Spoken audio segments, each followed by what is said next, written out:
Hello everyone, and welcome to the first in a sporadic series known as the tutorials.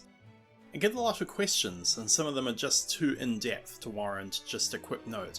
They deserve a longer answer, and this is that series. When I think we've got enough questions, I'll do another tutorial, because there's the big exam at the end of the year and I want to make sure everyone goes into it fully armed with knowledge. So I guess the first question: why do you call it a caster and not just magic or the weave? It's difficult to talk about magic because most people think of spells as the base form of magic, but spells are magical and formed of shaping magical energy. The weave is an intermediary between the magical energy and the spell. It's the rules by which the wizard is advised whether a casting is successful or not. A good case in point would be the 11th level spells. A wizard could still legit study the theories and mechanics needed to cast the 11th level spell. A wizard could work up the magical constitution to develop an 11th level spell slot in their mind. And a wizard could cast an 11th level spell, and then the weave itself would not allow it, not manifest it, because Mistra's ban just kicked in. Mistra, SMH. The elves call spellcasting the art, and the weave is the fabric of the world. It's made of plasticated acrylic, and if you use 11th level watercolour on it, it's not going to stick, and it'll just drip off harmlessly. But it's great for the whiteboard markers of the 1st and 9th level spells, and this metaphor is done. Summary. A caster is the base energy, manipulated by the spellcaster into what we call a spell, advised by the weave as to what is possible and what just won't work. Everything is theory and allowable and yours, up until you cast it, and then it belongs to Mistra. Part of the reason gods can work outside of magic is because they better understand the rules of a caster, and Mistra understands them well enough that she can change the mechanics of how they manifest on Faerun. How is magic like string theory? Magic is like the pop culture idea of string theory because it's all connected. End quote. Sympathy and contagion prove that magic doesn't care about distance, as monster abilities can affect creatures far away and in instantaneous real time. Gates can touch distant points of different planes. Blood magic can affect a family tree all at once regardless of distance, just like string theory. Probably. Maybe? Was there a spell designed to give one the mental capacities of a god? Sure, why not? But I think therein lies the mistake of mortals, that they see a small part of the overall picture and think that's all there is to it. A classic example of not being able to see the forest for the trees. Castus likely considered himself an expert in magic because he was a prodigy. But that magic is selfish, with a single point of creation in his mind and active only by his intent. Seeing so many strands of power flaring and susurrating beyond his reach but still so dreadfully a part of him, it would have been nightmarish, and made all the more awful with the fact that the flare-up and near destruction of the world would have been in part a result of his sudden realization and horror. Or perhaps he just wasn't as short-sighted as we think. You see, deities are usually formed as entities with immense power and then take on portfolios in order to continue and grow their power and impact upon the world. They are born with greater senses than you or I, but it's probably very easy to assume that if you were to gain the powers and abilities of a god, the consciousness and perception are intrinsically linked to that power. But usually a god has the abilities and power they have because of their inherent consciousness and perception. So maybe Castus cast a spell with the knowledge that he'd be in charge of the weave and have to control the flow of a caster. But then the spell started working, and he became the person in charge of the weave, and the expected expanding consciousness never happened, and he was stuck with just his mind that grew smaller and smaller by comparison to his growing responsibility, unable to reverse the spell until it had completed, and knowing there was nothing he could have done to save himself, his family, his world. Perhaps Mistra wasn't a monster for letting it happen. Perhaps the folly isn't a lesson in stupidity, but a permanent reminder of Mistra saying, "This is what happened when your best and brightest went too far. Imagine what a stupid wizard could have done." Could the corruption of the weave be detected via normal magic? Yes, and it frequently was. See, the weave wasn't capable of self-repairing. Yes, Mistra is the embodiment of the weave as a concept, but her health and power aren't a direct consequence of the state of the weave.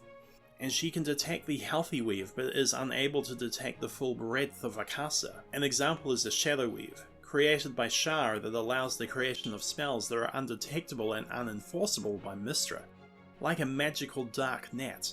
It shows that there is magic undetectable to Mystra.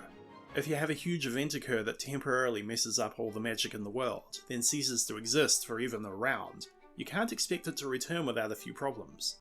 The weave wasn't recreated from scratch, because then all of the magical items embedded into the weave would suddenly not work. Instead, it was restarted, and Mystra lacks a defragmentation process.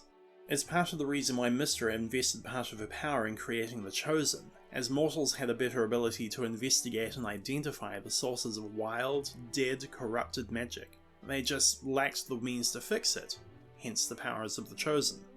Wild magic deserves its own video, but suffice to say that normal magic can be cast in areas where the weave is corrupt and spells do something unexpected. Spells bounce back at the caster, or are heightened, or do minimum damage, or an entirely different spell is cast. It's always fun to figure out you're in a wild magic zone when you intend to enhance the barbarian's strength, and instead a level 8 fireball flies out of your hand. So to actually answer your question, yes, absolutely, corruption can be noticed in a few ways. Casting a spell in the corrupted area of the weave will make it immediately obvious that something is wrong. An alternative is to cast a Detect Magic spell. Historically, this would not only advise you of the presence and area of a corrupt weave, it would also tell you what exactly the consequences of using magic would be. But can corruption travel? If high magic is drawing upon a caster and bypassing the weave, then what about the chaos? Null magic zones and wild magic zones can progress over time, and wild magic users can use their abilities in places that there is no weave. So, more research is required, I guess. Perhaps the caster is not a universally neutral force that we think it is, or perhaps it's supposed to be neutral, but the point of contact by chaos is when it's focused through the high mage. It is true that elves experienced a corruption of form when they chose their static forms and lost the grace of Corellin, and again when they created Evermeet and caused the Sundering. Perhaps there's an ancestral corruption that the rituals of purification are meant to combat. Could the corruption be drawn to an area? The weave may not be self-repairing, but it's pretty robust. But there are a few ways to disrupt the weave and invite corruption. There are ways to weaponize it. First, and AJ describes this better, would be to summon an entity from another plane who has the inherent ability to change aspects of reality. Demons, far realm entities, slards, powerful fae, all of these have the ability to change or transform the reality of the material plane around them. In much the same way that the material environment in the exact configuration can create a natural portal, so too can a disfigured environment create a corrupted weave, or at least one that obeys different laws. Another way to do so would be to create a significant tear in the material plane to a plane where the rules are different. This couldn't simply, end quote, be a gate spell or plane shift, because those spells include protective wards to prevent the invasive spread of another plane. But to do so would require very specific circumstances arouse vast expenditures of power. Perhaps if you placed a portable hole inside a bag of holding at the same time and location as another person doing the same thing, the resulting paradox of two astral planes intersecting each other could do it. Or putting a portable hole inside a bag of holding at the midpoint of the Well of Many Worlds. Yeah, that would do it.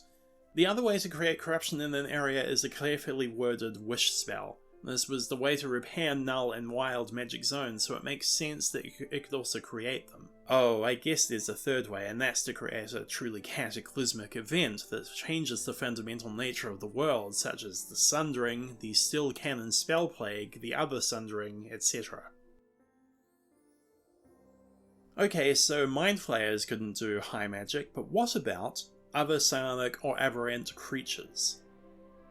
I get the thought here, because psionics or aberrant creatures often have a telepathic and psychic connection that suggests they could work together and wield high magic.